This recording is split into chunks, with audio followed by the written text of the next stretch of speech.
우리 하나님의 말씀 오늘 보겠습니다. 우리 창세기 49장 13절부터 28절 말씀 보겠습니다.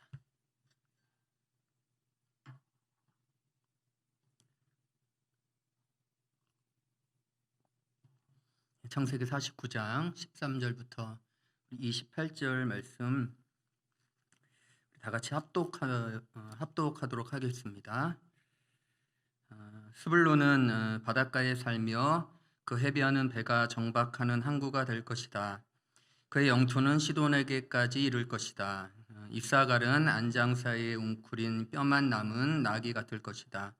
살기에 편한 곳을 보거나 안락한 땅을 만나면 어깨를 들이밀어서 짐이나 지고 압제를 받으며 섬기는 노예가 될 것이다. 다는 이스라엘의 한 지파 구시를 똑똑히 하여 백성을 정의로 다스릴 것이다. 다는 길가에 숨은 뱀 같고 오솔길에서 기다리는 독사 같아서 말 발굽을 물어 말에 탄 사람을 뒤로 떨어뜨릴 것이다. 주님, 제가 주님의 구원을 기다립니다. 갓은 적군의 공격을 받을 것이다. 마침내 적군의 뒤통수를 칠 것이다. 아셀에게서는 먹거리가 넉넉히 나올 것이니 그가 임금의 수라상을 맡을 것이다. 납달리는 풀어놓은 암사슴이어서 그 재롱이 귀여울 것이다. 요셉은 들망아지, 샘 곁에 있는 들망아지, 언덕 위에 있는 들나귀다. 사수들이 잔인하게 활을 쏘며 달려들어도 사수들이 적개심을 품고서 그를 관역으로 삼아도 요셉의 활은 그보다 튼튼하고 그의 팔에는 힘이 넘친다. 야곱이 섬기는 전능하신 분의 능력이 그와 함께 하시고 목자이신 이스라엘의 반석께서 그와 함께 계시고 너의 조상의 하나님이 너를 도우시고 전능하신 분께서 너에게 복을 베푸시기 때문이다. 위로 하늘에서 내리는 복과 아래로 깊은 샘에서 솟아오르는 복과 젖가슴에서 흐르는 복과 태에서 잉태되는 복을 베푸실 것이다. 너의 아버지가 받은 복은 태고적 산맥이 받은 복보다 더 크며 영원한 언덕이 받은 풍성함보다도 더 크다. 이 모든 복이 요셉에게로 돌아가며 형제들 가운데서 으뜸이 된 사람에게 돌아갈 것이다. 베냐민은 물어 뜯는 일이다. 아침에는 빼앗은 것을 삼키고 저녁에는 움킨 것을 나눌 것이다. 이들은 모두 이스라엘의 12지파이다. 이것은 그들의 아버지가 그들을 축복할 때의 한 말이다. 그는 아들 하나하나에 알맞게 축복하였다. 아멘. 오늘 창세기 49장 13절부터 28절의 말씀을 가지고 알맞게 빌어준 복이라는 제목으로 같이 하나님의 말씀 나누도록 하겠습니다. 오늘의 본문의 내용은 이제 야곱이 나머지 아들들의 장래를 축복하며 또 12아들을 향한 그 축복된 유언, 그 예언들을 이제 마치는, 그러니까 12아들을 이제 야곱이 유언으로 축복하며 또 예언하는 이제 그 일들을 이제 오늘 말씀으로 이제 마무리하고 있습니다. 특별히 오늘 같이 좀 나누어 볼 것은 우리 28절의 말씀입니다. 우리 다시 한번 우리 28절 말씀 같이 읽도록 하겠습니다. 이들은 모두 이스라엘의 12지파이다. 이것은 그들의 아버지가 그들을 축복할 때 한 말이다.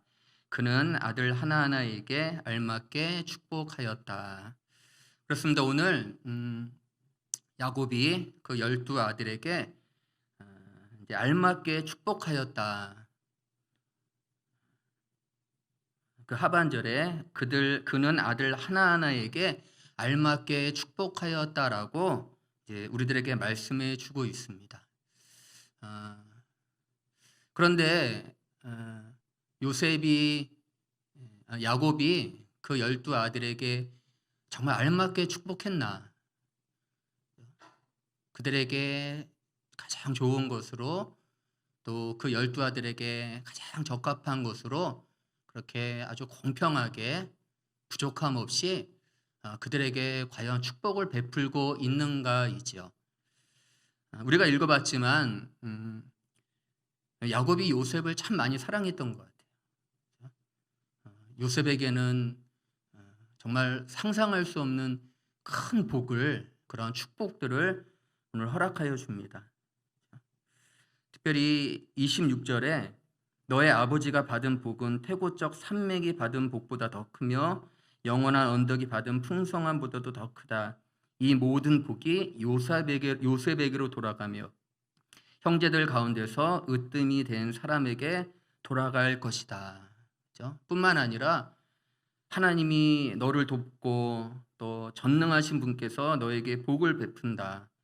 위로 하늘에 내리는 복과 아래로 깊은 샘에서 솟아오르는 복과 또 젖가슴에서 흐르는 복과 태에서 잉태되는 복을 베풀 것이다. 그러니까 요셉에게는 오늘 야곱이 정말 엄청난, 더 이상의 큰 축복이 있을까라는 정말로 하나님의 큰 은혜를 받는 그런 복을 베풀고 있습니다. 그러나 오늘 14절에 보니까 이사갈은 그러한 복이 없는, 14절에 보니까 이사갈은 안장 사이에 웅크린 뼈만 남은 나귀 같을 것이다. 또 그 15절 하반절에 보니까 짐이나 지고 압제를 받으며 섬기는 노예가 될 것이다. 누구에게는 복을 내리고 누구에게는 저주를 내리고 다 같은 자식들인데 꼭 이래야만 하는가? 이게 정말로 알맞게 복을 준 것인가? 또 이러한 일들을 정말 우리는 복으로 말할 수 있는가? 분명하게 차별이 있는데 어떻게 알맞다고 할 수 있는가이죠.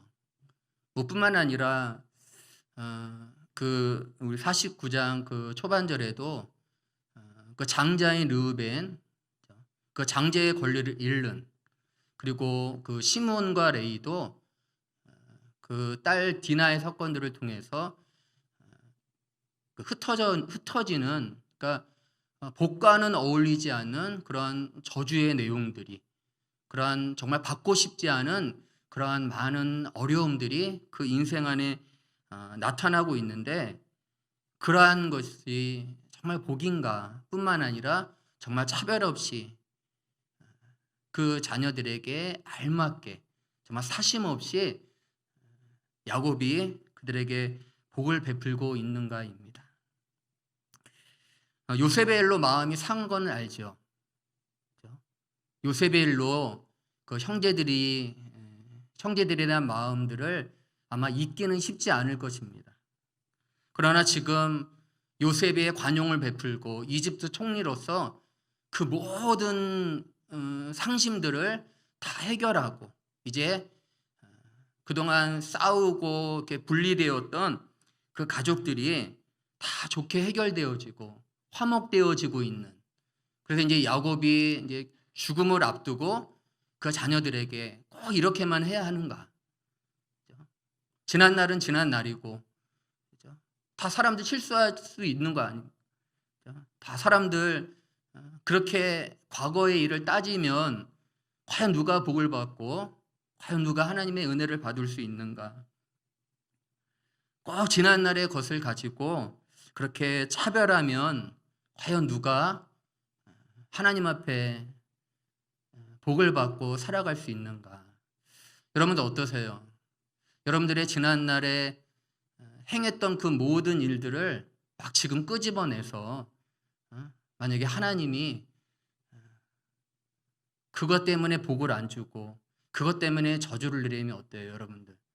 하나님 앞에 좀 마음이 좋을까요? 아니면 정말 하나님 이렇게까지 해야 되나? 다 해결됐는데, 다 좋은 상황인데, 그죠? 야곱이 그 유언을 하면서 꼭 그렇게까지 해야 되나? 다 좋은 게 좋은 거고, 다 좋은 뜻으로 축복하면서 너희들 지난날에는 조금 실수하고 잘못했지만 이제 하나님 은혜 가운데 서로 화목하고 서로 사랑하면서 서로 축복 가운데 싸우지 말고 공평하게 땅도 잘 정하고 서로 형제들 거 뺏지 말고 서로 행복하게 잘 살아라고 이야기하면 좋은데, 오늘 야곱은 그렇게 하지 않는 것이죠. 뿐만 아니라 하나님도 우리가 지난날 무엇을 했던지 또 지난날 어떠한 삶을 살았든지 그것 때문에 하나님 복을 주고 저주를 내리면 과연 누가 하나님 앞에 살아갈 수 있겠습니까? 지난날은 다 잊고 우리가 다시 시작할 수 있도록 하나님께서 크신 은혜를 주시고 복을 베풀어 주시면 얼마나 좋은가. 우리가 교회에 오면서 또 세상 살면서 때론 예기치 않게 의도치 않게 또 많은 죄들을 범하잖아요. 유난히 끄덕이시는 분이 있네요. 다 우리의 인생이라는 것이 그렇잖아요, 사실은. 그런데 교회에 와서마저도 그 죄에 대하여 막 집요하게, 그죠? 그 상처에 대하여 막 꼬치꼬치 캐묻고 이러면 과연 누가 살아갈 수 있습니까? 그럼에도 은혜로 품고 사랑으로 함께 해주고 같이 복을 나누며 하나님을 바라보며 우리 잘 삽시다, 건강하게 살아갑시다, 행복하게 살아가십시다 하면 될 텐데, 오늘 야곱은 그 죽음을 맞이하면서 그 자식들에게 똑같이 공평하게 그렇게 복을 베풀기보다 누구에게는 좋지 않은 것들을 또 누구에게는 좋은 것들을 베푸는 그런 야곱의 마음은 무엇일까 생각하게 됩니다. 참 이사갈의 입장에서는 얼마나 서운할까요? 그렇죠? 보니까 그래도 뭐 다 뭐 좋은 땅도 있고 뭐 이렇게 다 좋은 복들도 있는데 이 이사갈은 뭐 그렇지가 않은 거예요. 뼈만 남은 나귀와 같을 것이다. 그렇죠? 뭐 어쩌라는 건가요? 이 뼈만 남은 나귀와 같은 것은 어떻게 살라는 건가요? 평생 가난하게, 그죠? 평생 죄책감 가운데 살라는 것인지. 아마 이사갈의 입장에서는 정말 공평하지 않고 알맞지 않는 이러한 일들을 통해서 정말 야곱은 정말 불공평한 모습이라는 것을 우리는 충분히 생각하게 됩니다. 축복해 주고 희망을 주고 용기를 주고 지나간 일을 다 잊고 새롭게 잘 살도록 축복하면 좋을 텐데, 축복하려면 다 같이 공평하게 축복을 해주든가 아니면 저주하려면 다 같이 저주하는 그런 것이 알맞은 것이 아닌가. 그것이 알맞은 복이고 그것이 알맞은 삶의 태도가 아닌가라는 생각을 하게 됩니다. 과연 야곱이 자식에게 알맞게 복을 주고 있는가? 자식에게 알맞게 복을 주는 것 같지 않다라는 것입니다. 그렇게 야곱은 불공평하고 그렇게 야곱이 공평하게 똑같이 복을 나눠주면 얼마나 좋을까. 하나님도 때로는 우리에게 알맞게 복을 주지 않는 것 같을 때가 있습니다. 여러분도 어떠세요? 하나님 여러분들 삶에 정말 알맞게 부족함 없이 조금도 모자람이 없이 여러분들의 삶에 복을 주시고 은혜를 베푸시고 있습니까? 제가 오늘 이 말씀을 생각하면서 이제 저녁에 이제 집에 가서 식사를 하는데 제 옆에 준민이가 앉아 있고 그 앞에 저희 집사람 그리고 연주가 앉아 있는 거예요. 그래서 이 말씀을 계속 생각하면서 하나님이 나에게 알맞은 복을 주었나 라는 생각을 하면서 우리 가족들을 이렇게 살펴보았다. 준민이는 잘 말을 안 듣는 것 같고, 그렇죠? 또 앞에 있는 반찬은 그렇게 만족스럽지 않고, 또 저희 집사람, 예전에 제가 그런 얘기 한번 했었잖아요. 집사람이 이뻤으면 좋겠다.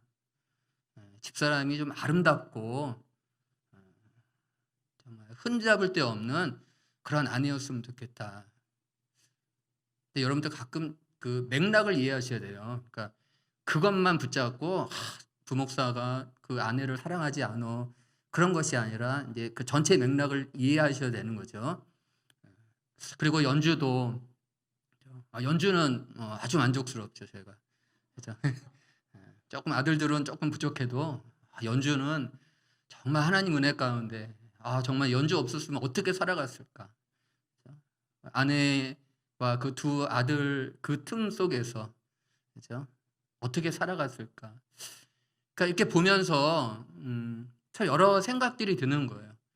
그리고 가족들뿐만이 아니라 또 저라는 인생, 또 저라는 삶, 그리고 교회 안에서 또 저의 위치, 또 제가 해야 할 일들, 또 감당해야 할 그 모든 일들을 생각할 때마다 하나님께서 이렇게 또 참 알맞게 복을 주셔서 잘 감당하도록 또 힘도 주시고 능력도 주셔야 되는데 또 꼭 그렇지만은 않은 것 같은 그런 일들 가운데서 참 많이 이렇게 아쉽고, 그죠?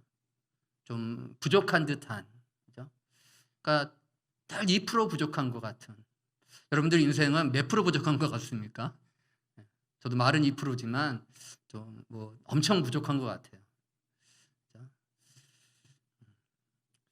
참 하나님이 이렇게 나에게 이렇게 알맞게 복을 주는 것 같지 않은, 내 생각과는 다르게 또 내 계획과는 다르게 하나님 나에게 은혜를 주시지 않고 복을 주시지 않는 것 같은, 나보다 다른 사람을 더 사랑하고 다른 사람을 더 복을 주는 것 같아요.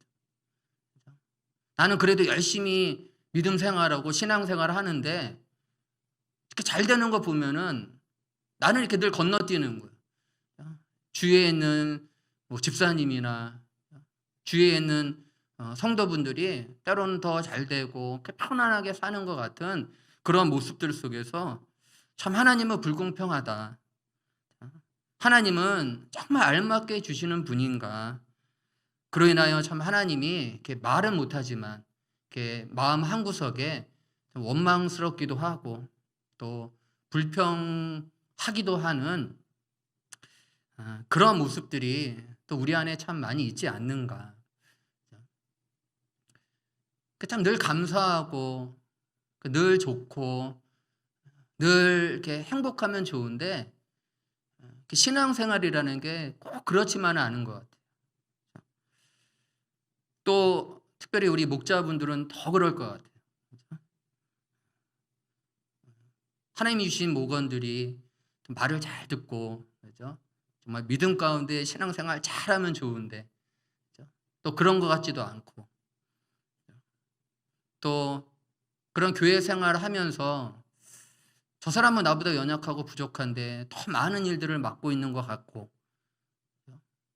나도 할 수 있으면 잘할 텐데라며 하나님이 교회를 알맞게 아주 적절하게 이끌어가고 있지 않는 것 같은, 조금 허술하기도 하고, 저 부목사가 늘 설교하는데 무슨 얘기를 하는지, 무슨 설교를 하는지 늘 이렇게 부족해 보이고 연약해 보이는. 그러니까 하나님이 교회뿐만이 아니라 때로는 우리의 모든 인생, 우리의 모든 삶 정말 알맞게 하나님이 적절하게 인도하고 이끌어 나가고, 그로 인해 우리가 정말 하나님 앞에 축복받고 있구나, 정말 하나님 안에서 우리가 잘 되고 있구나라는 것을 이렇게 경험하며 살아가는 것이 참 쉽지 않은 그런 모습들이 아닌가라는 생각들을 하게 됩니다. 교회 오는 일도 조금 주저하게 되고, 또 코로나로 참 어렵고 힘겹지만 정말 이때 우리가 더 하나님 붙잡고 의지하기보다 늘 하나님이 좀 부족해 보이고 모자라 보이고 나와는 다르게 늘 다른 인생으로 나아가게 하는 그러한 하나님, 또 그러한 교회의 여정 가운데 우리는 참 쉽지 않은 삶을 걸어가게 됩니다.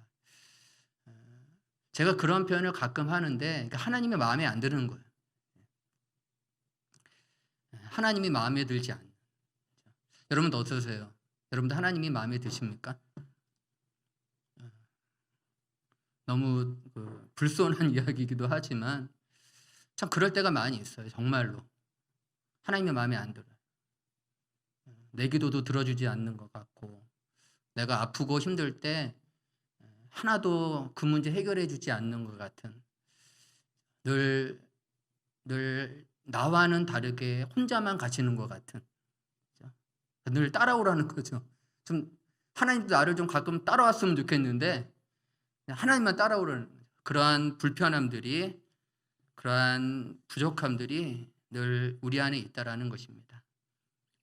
아마 그 이삭을 뿐만 아니라 그 12 아들들 안에서 아마 그러한 마음들이 있지 않았을까. 야곱이 정말 알맞게 축복하고 있나, 누구는 사랑하고 누구는 미워하는 그런 일들 속에서 과연 어떤 생각들을 하고 있을까, 그러한 생각들을 하게 됩니다. 우리는 그런 생각들을 하지요. 그러니까 모든 것들이 공평하게 똑같이 주어지면 다 좋고 행복할 거라는 생각들을 하게 됩니다. 어떠한 기준과 판단으로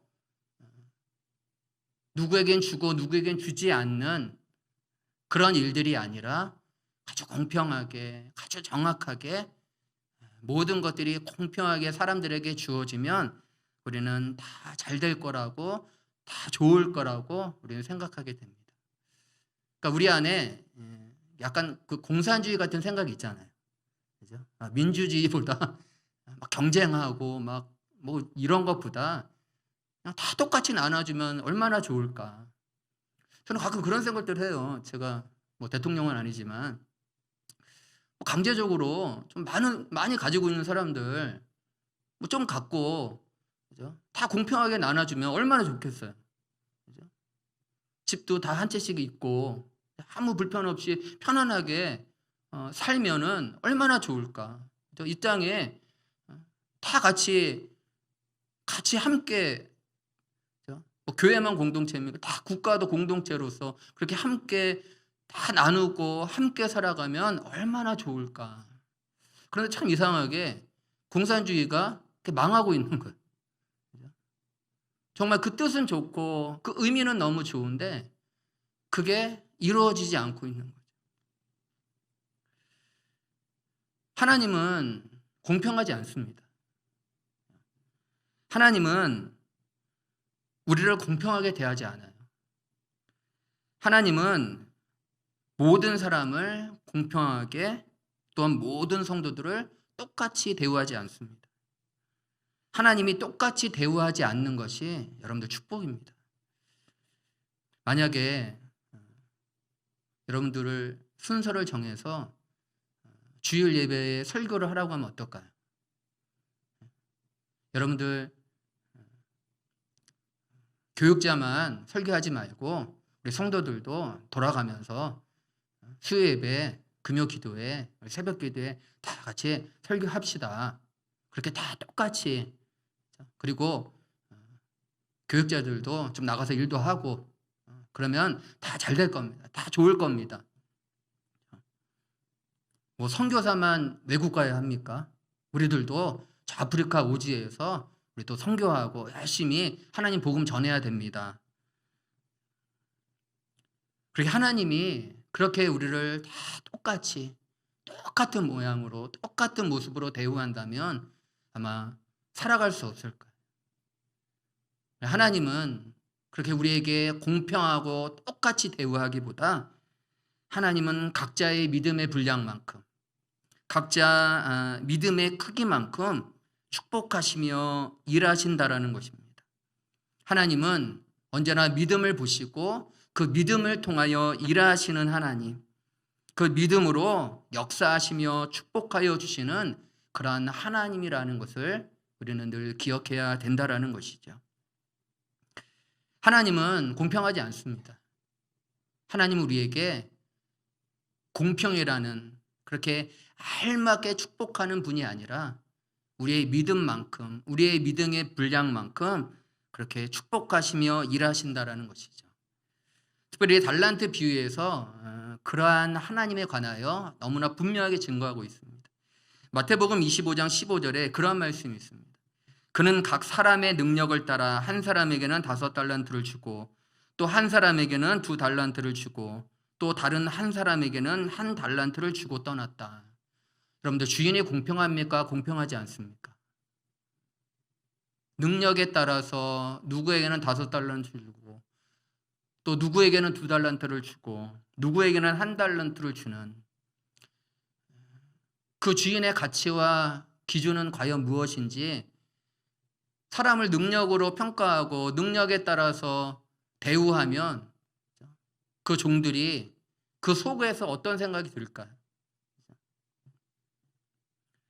그런데 그 능력에 따라 달란트를 준다라는 것은 이런 것이죠. 결코 그들을 무시하지 않고 그들을 조롱하지 않고 그리고 어떠한 차이를 두는 것이 아니라 그들 안에 가장 적절한 그들에게 주어질 가장 복된 삶으로 그 주인이 그들에게 허락하고 있다라는 거죠. 그러니까 이 능력이라는 것이 그냥 세상처럼 누구는 서울대 나왔고 누구는 지방대 나왔어. 그래서 서로 차이를 두고 너는 할 수 있어. 근데 너는 이만큼밖에 못해라는 어떤 그러한 차별이 아니라 그 주인이 그 종들을 너무 잘 알고 있다라는 거예요. 그 주인이 이 사람에게는 얼마를 맡겨야 하는지, 이 사람에게는 얼마를 주어야 하는지. 그러니까 주인이 그 종들과 함께 살아오고 그 종들과 함께 인생을 살면서 그가 할 수 있는 만큼, 그가 해낼 수 있을 만큼의 그러한 능력에 따라서 그들에게 5달란트, 2달란트, 1달란트를 주고 있다라는 것입니다. 그러니까 능력 이전에 우리가 생각하는 그 사람이 무엇을 할 수 있고 안 할 수 있고의 문제가 아니라 그 주인과 종의 관계가 너무 충실했다라는 거예요. 그러니까 주인이 그 종들을 너무 잘 알고 그들이 할 수 있는 일들, 그들이 그만큼의 일들을 충분히 할 수 있는 그런 능력에 따라서 그들에게 허락하여 주었다라는 것입니다. 그러니까 주인이 알맞게 축복을 한 거예요.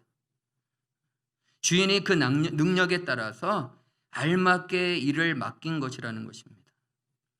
주인은 그들에게 어떤 결과를 원한 것이 아니라 그 능력에 맞게 살아가는 삶, 그 주인이 준 것을 가지고 주인이 알맞게 축복을 주고 알맞게 일을 맡긴 그 삶에 감사하고 순응하며 그 삶을 충실하게 살아가는, 그러니까 결과이기 전에 그들이 그 삶에 대하여 감사하고 만족하며 그리고 그 일들을 더 충실히 살아가는 그러한 삶에 더 관심이 있었다라는 것입니다.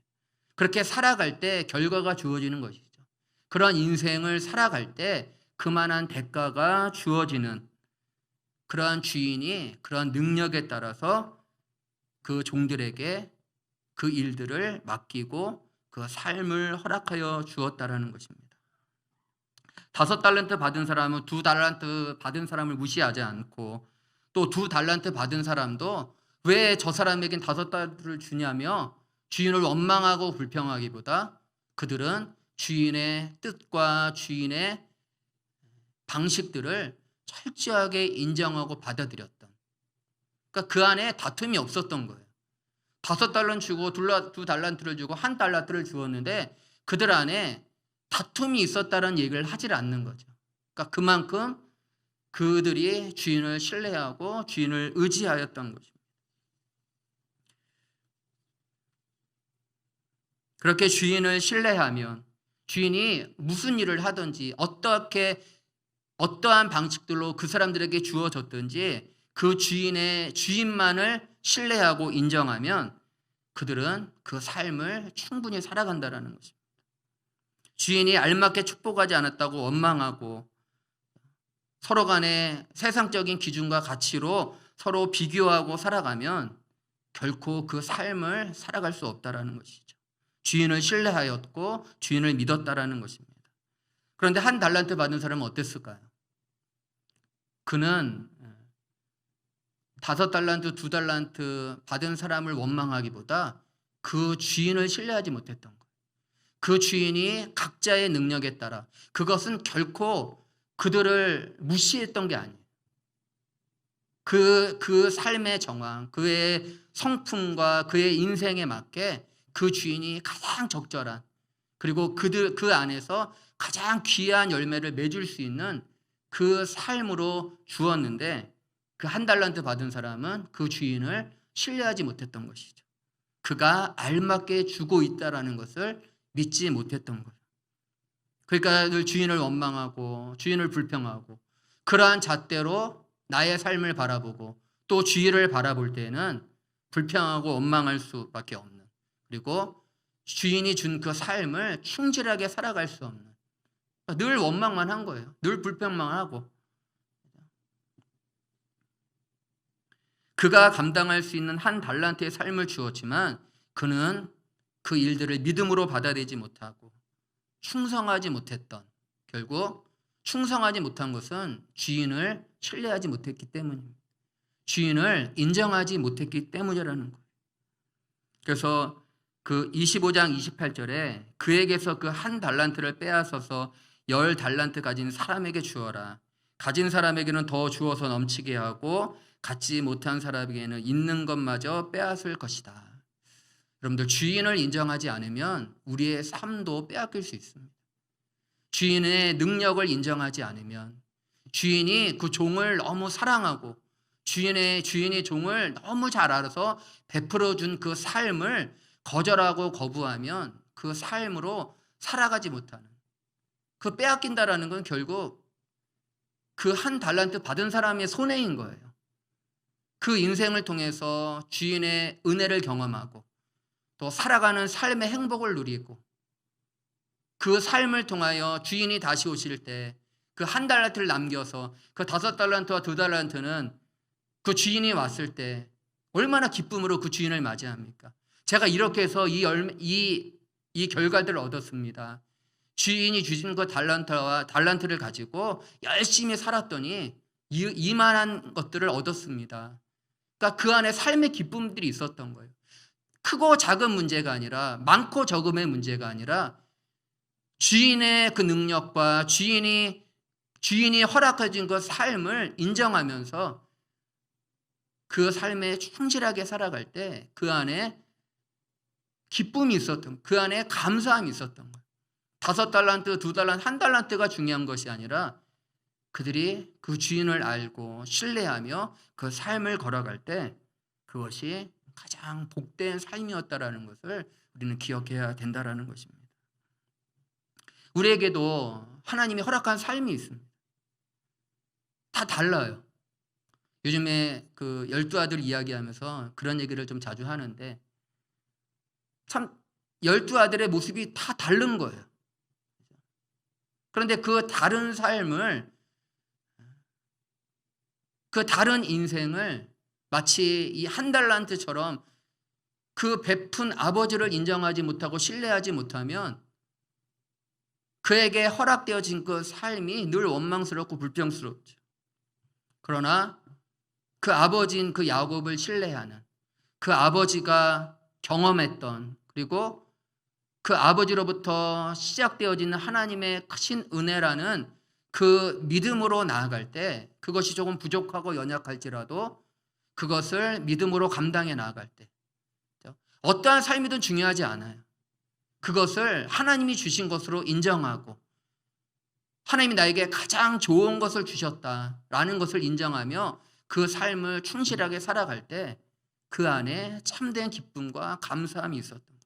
그러니까 중요한 것은 우리에게 진정한 주인이 누구인가, 우리에게 진정한 아버지가 누구인가를 우리는 늘 인식하고 늘 바라보며 살아갈 때 그로부터 주어진 나의 인생이 때로는 한 달란트일지라도, 아니면 그것보다 더 작은, 때로는 이사갈과 같은 참 쉽지 않은 힘겨운 삶일지라도 그것을 주신, 그 능력에 따라서 우리에게 주신 삶이라는 것을 잘 받아내고 그 안에서 원망하고 불평하는 것이 아니라 능력에 따라 주어진 것을 잘 인정하며 살아갈 때 그 안에 그 삶을 주신 그 충분한 이유와 그 의도를 우리는 걸어가면서 살아가면서 맛보게 되어진다라는 것입니다. 주인과 소통하고 교제할 때 살아갈 수 있는 것. 사람들은 상황과 환경이 해결되면 살아갈 수 있다라고 이야기합니다. 그리고 상황과 환경이라는 것이 주어질 때 거기에 빠져서 살아가는 거예요. 그런데 가끔은 거기를 뛰쳐나와야 되는 거예요. 거기에 문제에 빠져면 아무것도 보질 못하는 거예요. 그러나 한 발자국 뒤로 나아가서 나에게 주어진 삶, 나에게 허락되어진 이 삶을 주인의 관점, 하나님의 시야로, 그런 믿음의 관점으로 조금 떨어져서 바라볼 때 그 문제가 해결되어지고 그 삶을 허락하여 주신 그 하나님이 이해되어질 때 우리는 그 삶을 피하고 도망하는 것이 아니라 다시 그 안에서 우리가 어떻게 해야 되는지, 무엇을 하며 살아가야 할지를 우리는 잘 보게 되어진다라는 거예요. 가끔 그 문제에 처박는 거예요. 우리의 머리를. 그럼 아무것도 보이지 않는 거예요.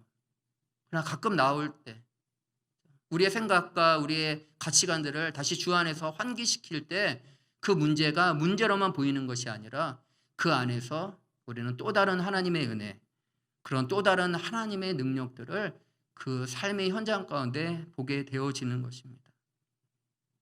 내가 주인이 되면 나의 삶이 늘 불공평합니다. 내가 주인이 되어서 나의 인생을 바라보면 늘 마음에 들질 않아요. 그러나 하나님, 우리의 주인 되신 야곱이 알맞게 복을 주었다라는 그 삶의 정황들을 우리가 언제나 우리 하나님으로 이해하며 바라볼 때 우리는 그 삶이 불공평이 아닌 우리가 더 하나님 의지하고 더 하나님 살아가도록 우리에게 허락하여 주신 가장 적절한 삶이라는 것을 우리는 그때 발견하게 되어진다라는 것입니다. 주님이 나의 주인이 되고 그리고 그 주인이 나에게 능력에 따라 주어진 그 삶을 조금 부족하고 연약할지라도 믿음으로 살아갈 때 원망과 불평이 아닌 가장 알맞게 주신 복된 삶이라는 것을 우리는 인정하게 되어진다라는 것입니다. 보이는 상황과 현실이 중요한 것이 아닙니다. 그 현실 속에서 누구를 바라보느냐, 그 현실 가운데 누구를 인정하고 있느냐, 주님을 믿음으로 바라볼 때 나에게 가장 알맞은 복을 주셨다라는 것들을 고백하게 되어진다라는 것입니다. 우리들이 그런 문제를 자꾸만 그 데이터, 그죠? 네이버에 묻는 거예요. 이런 문제, 이런 상황들을 자꾸만 인간 편에서 해결하면 해답이 없는 거예요. 그러나 그 안에서 하나님을 찾고 하나님을 구하고 가장 어렵고 힘들 때 정말 이해되지 않고 하나님은 알맞게 복을 주셨다고 하는데 그것이 납득되어지지 않을 때 세상에 기웃거리고 세상의 지혜, 세상에 말하는 상식들로 그 삶을 채우려고 찾으면 해답이 없는 거예요. 그럴 때마다 우리는 하나님 앞에 나와 하나님 앞에 묻고 하나님 앞에 그 의미들을 구하고 하나님 왜 우리에게 이런 삶을 주셨습니까? 왜 이런 인생을 주셨습니까? 라고 물을 때 우리는 그 안에서 다시 우리의 인생으로 살아갈 수 있는 그러한 힘과 능력이 그 안에서 발견되어진다라는 것입니다. 이것은 절대적인 진리예요. 세상에 묻고 세상에 구하면 늘 잠시는 되어지지만 그 끝은 언제나 사망입니다. 그럼 주님이 오지 않았죠. 인간 스스로 모든 문제를 해결하고 모든 문제를 극복해 나아갈 수 있다면 결코 주님이 오지 않는 거죠. 그러나 우리에게 가장 알맞은, 여러분들을 누구보다도 잘 아시는, 나보다 나를 더 잘 아시는 그 하나님께서 여러분들에게 사랑교회를 허락하시고 여러분들에게 가족을 허락하시고 여러분들의 모든 삶을 허락하여 주신 그 안에서 우리가 늘 주인을 바라보며 하나님을 바라보며 그 삶으로 나아갈 때 가장 알맞게 우리를 인도해 오시는, 인도해 가시는 그런 하나님임을 우리는 발견하게 되어진다라는 것입니다. 우리가 얼마나 세상의 기준과 가치로 내 자신을 평가하고 판단하고 있습니까? 가정을 평가하고 교회를 평가하고 그렇게 우리들의 인생을 평가하며 살고 있지 않습니까? 그러니까 해답이 없는 거예요. 무언가 그 믿음이라는 것이 이렇게 깊숙하게 들어가서 흔들리지 않고 방황하지 않고 상황과 현실이 아닌 그 하나님을 향해 올곧게 걸어가는 그런 믿음이 그렇게 뿌리를 내릴 때 그 하나님께 우리의 삶을 고정할 때 흔들리지 않는 것입니다. 하나님이 우리에게 알맞게 주신 그 축복의 삶을 우리의 믿음의 눈으로 확인하고 또 열어갈 때 그 삶에 대하여 감사할 수 있고 그 삶에 대하여 우리는 충실하게 살아갈 수 있다는 것. 원망하고 불평하면 삶을 살아가지 않는 것. 늘 피하고 도망가려는 하지만 우리에게 주신 삶이 하나님이 주신 것이라고 인정하지 않으면 결코 살아가지 않는 것. 그 한 달란트 그 비유가 그러한 것 아닐까요?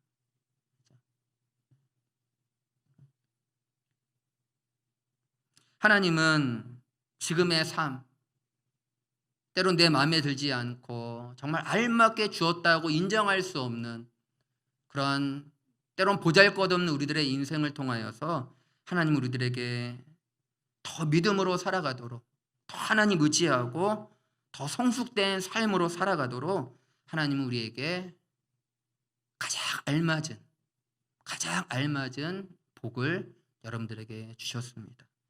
여러분들 믿으십니까? 여러분들 그 현실들을 하나님이 주신 것으로 인정할 수 있습니까? 참 신앙이라는 것이 참 어렵기도 하지만 참 간단해요. 그냥 믿으면 되는 거죠. 사실 믿으면 가는 거예요. 때로 원망하고 불평되더라도 그냥 믿으면 교회 오고 믿으면 하나님 붙잡고 믿으면 하나님 신뢰하면서 살아가는 것이죠. 그러나 아무리 좋은 상황, 환경일지라도 주님 믿지 않으면 결코 그 안으로 들어가지 못하는 것이죠. 하나님 우리에게 가장 알맞은 삶을 주셨습니다. 하나님 우리에게 가장 알맞은 복들을 우리에게 허락하여 주셨습니다. 그리고 그 속에서 다른 것 바라보지 않고 하나님만 바라보고 살아가도록 지금도 하나님은 우리에게 가장 알맞은 것으로 인도해 가시고 축복해 가고 있다는 것들을 여러분들 늘 믿음으로 바라보시기를 주님 이름으로 축복합니다. 그래야 어떤 상황 속에서도 흔들리지 않고 살아갈 수 있는 것입니다. 그러한 믿음으로 우리가 나아갈 때 우리의 삶이 원망이 아닌 가장 축복된 삶이라는 것을 우리는 기억해야 됩니다. 이스라엘 백성들이 광야의 여정을 걸어가죠. 어떻게 하나님이 출애굽시키고 가나안 땅으로 보내면 되는데 왜 광야의 여정을 걷게 하실까요? 그것이 그들에게는 가장 적합한 장소였던 거예요. 그들의 믿음을 세우고 믿음을 키우고 믿음으로 자라가도록. 왜냐하면 그분만이 생명이기 때문입니다.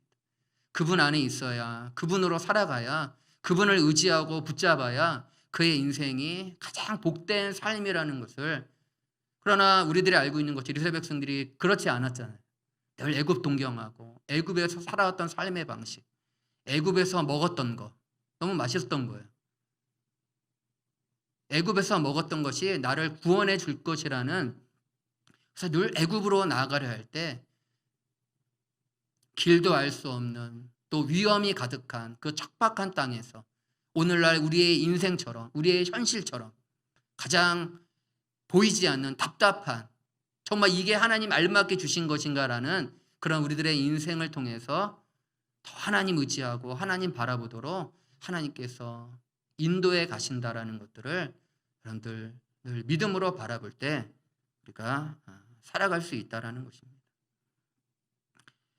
지금의 삶 또 우리들의 인생을 결코 허비하지 마십시오.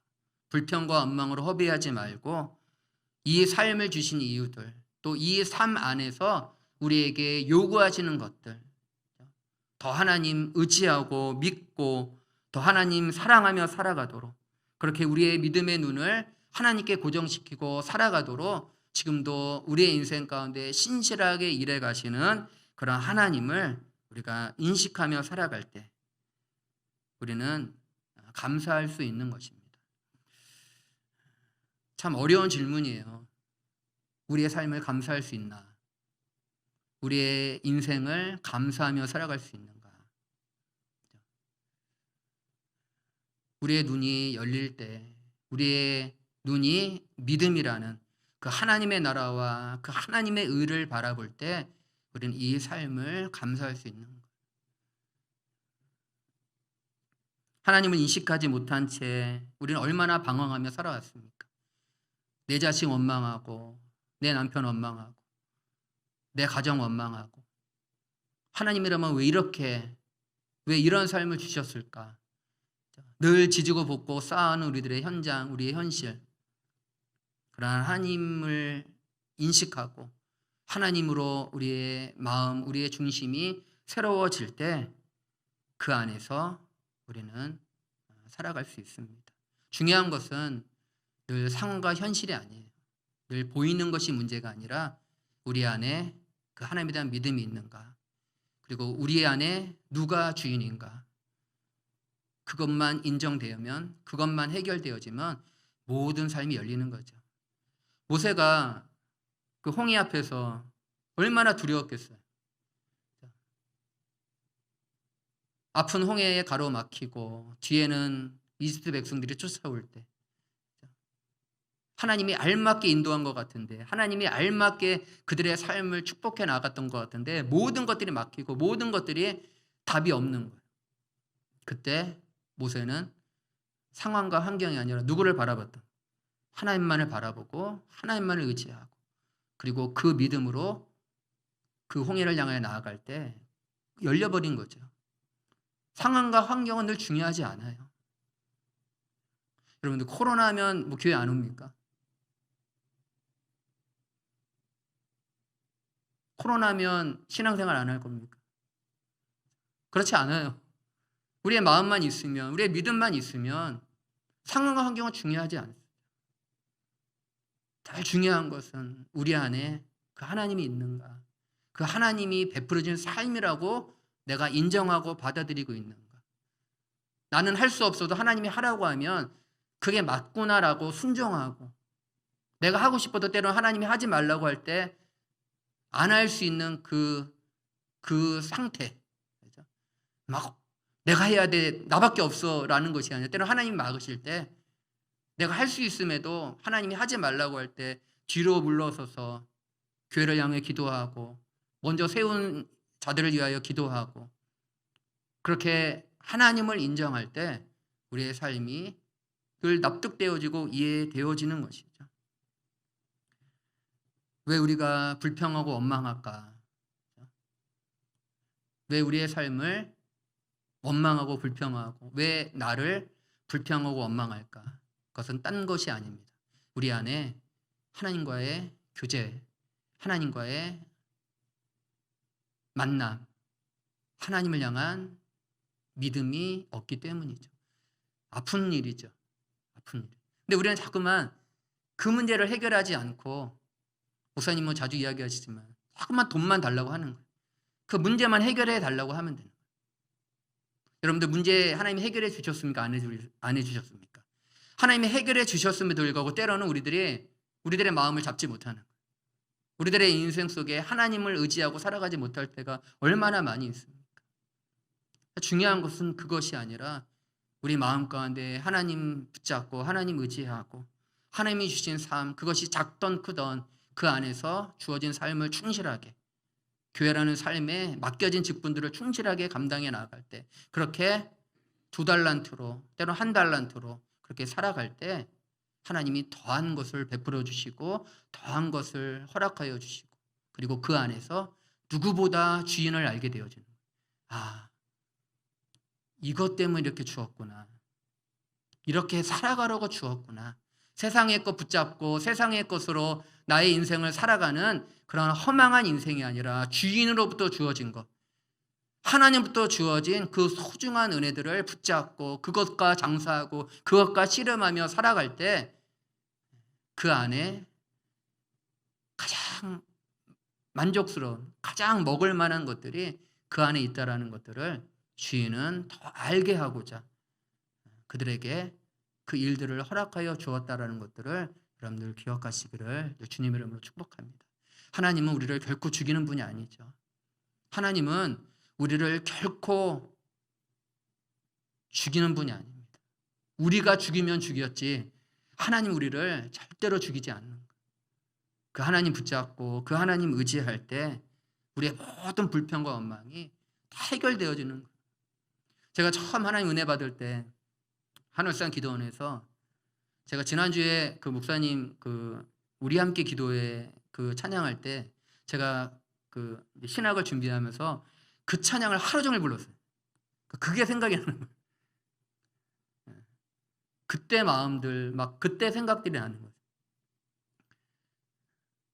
하나님의 은혜로 살아갈 때, 정말 하나님만을 내 마음 가운데 붙잡고 살아갈 때 상황과 환경은 중요하지 않았던 거예요. 그러니까 나만 사랑하는 것 같아요. 하나님은 나만 사랑하는 것 같아요. 그러니까 제가 그렇게 결단하고 하나님 앞에 순종하고 하나님 앞에 사명 감당하려고 할 때 하나님이 다 길을 열어주셔요. 저희 집사람도 만나고, 제 신앙의 고백이 저희 집사람입니다. 웃으셔야 되는데 이런 거는. 하나님 앞에 순종하면 하나님이 이렇게 역사하는구나.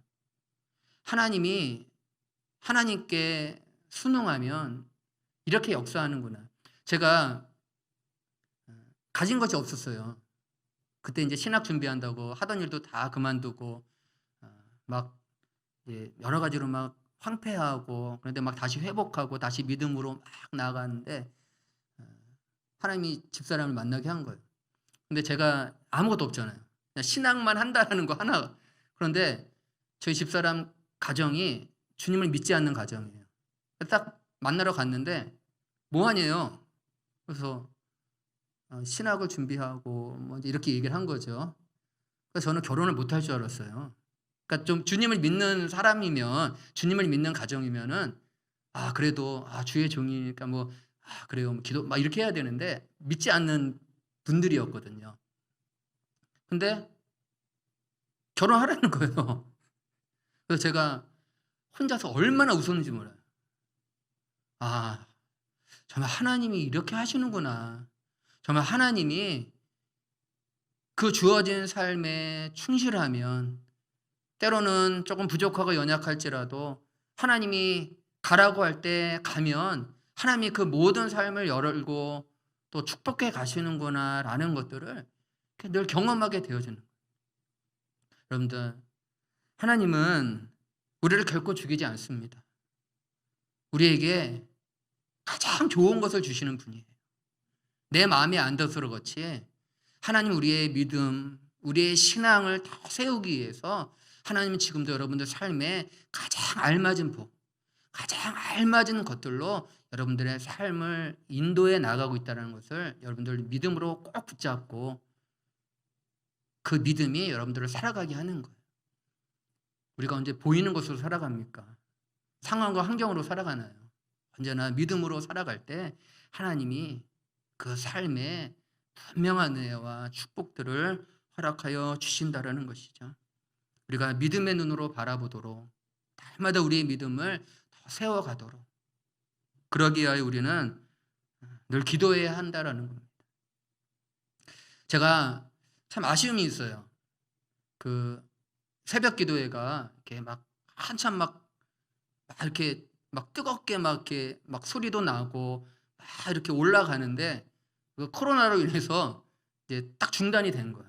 이렇게 영상으로 하면서 이제 그게 너무 아쉬운 거예요. 성도분들이 기도에 나와서 소리를 내고 기도하고 뜨겁게 하나님을 향하여 올라가고 있는데 코로나가 탁 돼가지고 이렇게 확 꺼진 거예요. 그래서 지금 또 나와서 그 기도에 불을 붙이고 또 신앙에 불을 붙이고 그 믿음에 불을 붙여가는 그 속에서 여러분들 수요 예배나 주일 예배나 금요 기도회나 조금 인원 제한이 있잖아요. 조금 나오기 쉽지 않지만 새벽 기도회는 여러분들 20명이면 이 교회가 하나님 은혜 가운데 신앙으로 또 믿음으로 그 영향력들이 반드시 주의 백성들에게 가는 거예요. 교회 기초가 새벽 기도회입니다. 기도회가 튼튼하지 않으면, 새벽 기도회가 튼튼하지 않으면 여러분들 요즘에 또 우리 정경 집사님 위해서 우리 중보기도팀에서 이렇게 매일 기도하고 있는 거예요.